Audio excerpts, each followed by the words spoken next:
Hi అండి, నమస్తే. Welcome to Geethu's వంటిల్లు. ఫ్రెండ్స్, ఎలా ఉన్నారు? అందరూ బాగున్నారా? ఈరోజు నేను సింపుల్ అండ్ టేస్టీ దొండకాయ పల్లీలు ఫ్రై అయితే చేస్తున్నానండి. దొండకాయ పల్లీలు ఫ్రై పప్పుచారులోకి, రసంలోకి, పప్పులోకి, దేంట్లోకైనా చాలా బాగుంటుందండి.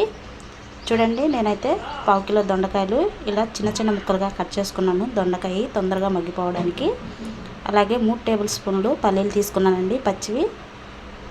1 స్పూను తాలింపు దినుసులు అయితే తీసుకున్నానండి. ఒక ఎండుమిరపకాయ, 1/2 టీ స్పూన్ జీలకర్ర, కొద్దిగా కరివేపాకు, ఒక మీడియం సైజు ఉల్లిపాయ అయితే తీసుకున్నానండి. దొండకాయ పల్లీలు ఫ్రై చాలా బాగుంటుంది. ఎలా చేసుకోవాలో నేను ఇప్పుడైతే మీకు చూపిస్తాను. చూడండి, పొయ్యి మీద గిన్నె పెట్టుకొని ఇందులో 5 టేబుల్ స్పూన్లు ఆయిల్ అయితే వేసుకుందామండి. ఇది దొండకాయ కదండి, ఆయిల్ ఎక్కువగా ఉంటే బాగుంటుంది. చూడండి, నూనె అయితే కాగింది. ముందుగా పల్లీలు వేపుకొని పక్కకు తీసుకుందామండి. ఈ పల్లీలు లైట్గా కలర్ మారేంత వరకు ఫ్రై చేసుకుందామండి.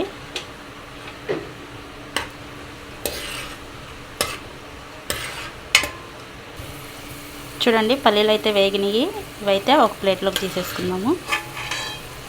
ఇలా వేగితే సరిపోతుందండి.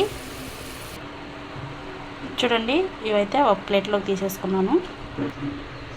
ఇందులోనే పోపు దినుసులు, ఎండుమిరకాయ, జీలకర్ర అయితే వేసేసుకున్నాను. చూడండి, ఇవైతే వేగినాయి కదా. ఇందులోనే సన్నగా కట్ చేసుకున్న ఉల్లిపాయ ముక్కలు కూడా వేసేసుకుందాం. చూడండి, ఉల్లిపాయ ముక్కలు అయితే వేసుకున్నాం కదా. ఇందులోనే కొద్దిగా కరివేపాకు వేసుకుందాం. ఈ ఉల్లిపాయలు కొద్దిగా కలర్ మారేంత వరకు ఫ్రై చేసుకుందామండి. చూడండి, ఉల్లిపాయలు అయితే వేగినాయి కదా. ఇందులోనే దొండకాయ ముక్కలు కూడా వేసేసుకుందాం. చూడండి, దొండకాయలు వేసుకున్నాం కదా. దొండకాయ ముక్కలు తొందరగా మగ్గడానికి రుచికి సరిపడా సాల్ట్ అయితే వేసేసుకుందామండి. ఒకసారి కలుపుకుందామండి మొత్తము.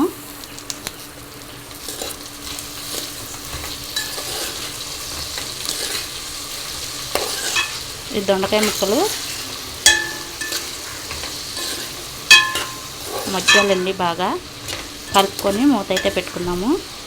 సాల్ట్ వేయడం వల్ల తొందరగా మగ్గిపోతుంది దొండకాయ. మూత అయితే పెట్టుకుంటానండి. మగ్గిన తర్వాత చూపిస్తాను. ఒకసారి చూద్దామండి దొండకాయ ముక్కలు మగ్గినాయేమో.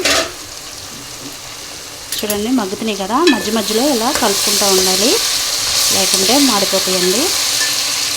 అలానే ఇందులో ఒక 1/4 టీ స్పూన్ పసుపు అయితే వేసుకుందాము.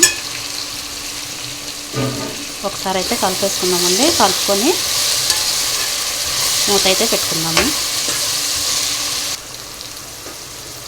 మంట మీడియం ఫ్లేమ్లో పెట్టుకొని ఇవైతే మగ్గనిద్దామండి. మూత అయితే పెట్టుకుందాము. చూద్దామండి దొండకాయ ముక్కలు మగ్గినాయేమో. చూడండి, దొండకాయ ముక్కలు అయితే మగ్గిపోయినాయి కదా. ఈ దొండకాయ ముక్కలు మగ్గడానికి నాకైతే 15 నిమిషాలు టైం పట్టిందండి. చూడండి, చక్కగా మగ్గిపోయినాయి కదా దొండకాయ ముక్కలు. ఇలా మధ్య మధ్యలో కలుపుకోవడం వల్ల దొండకాయ ఈవెన్గా కుక్ అయిపోతుందండి. ఇందులో మనం కారం అయితే వేసుకుందాం. చూడండి, 1 స్పూను కారం అయితే వేసుకుందాము. మొత్తం ఒకసారి కలిపేసుకుందామండి.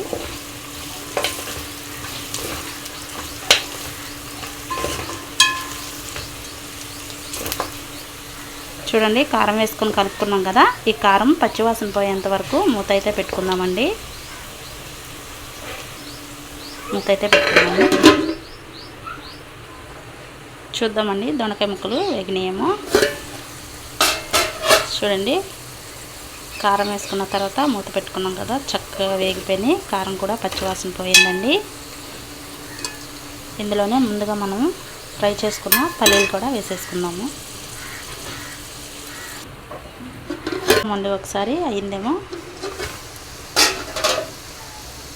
చూడండి, ఫ్రై అయితే రెడీ అయిపోయింది. స్టవ్ అయితే ఆఫ్ చేసేసుకున్నాము. చూడండి, రెడీ అయిపోయింది. స్టవ్ అయితే ఆఫ్ చేసేసుకున్నాను. ఇది రైస్కైనా, చపాతీకైనా, దేనికైనా సూపర్గా ఉంటుందండి. ఇది ఒక బౌల్లోకి తీసుకుందాము.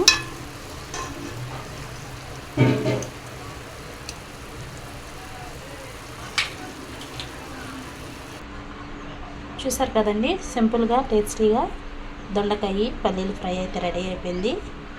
ఇది పప్పుచారులోకి కానీ పప్పులోకైనా దేనికైనా సైడ్ డిష్గా చాలా బాగుంటుందండి. ఒకసారి ఇలా ట్రై చేయండి ఫ్రెండ్స్. ఈ వీడియో మీకు నచ్చితే లైక్ చేయండి, షేర్ చేయండి, కామెంట్ చేయండి. అలాగే కొత్తవారు ఎవరైనా మన ఛానల్లోకి వస్తే ప్లీజ్ సబ్స్క్రైబ్ చేసుకోండి. పక్కన బెల్ సింబల్ ఉంటుంది, క్లిక్ చేయండి. నేను ఎప్పుడు వీడియోస్ పెట్టినా మీకు నోటిఫికేషన్ వస్తుందండి. Thank you friends, bye.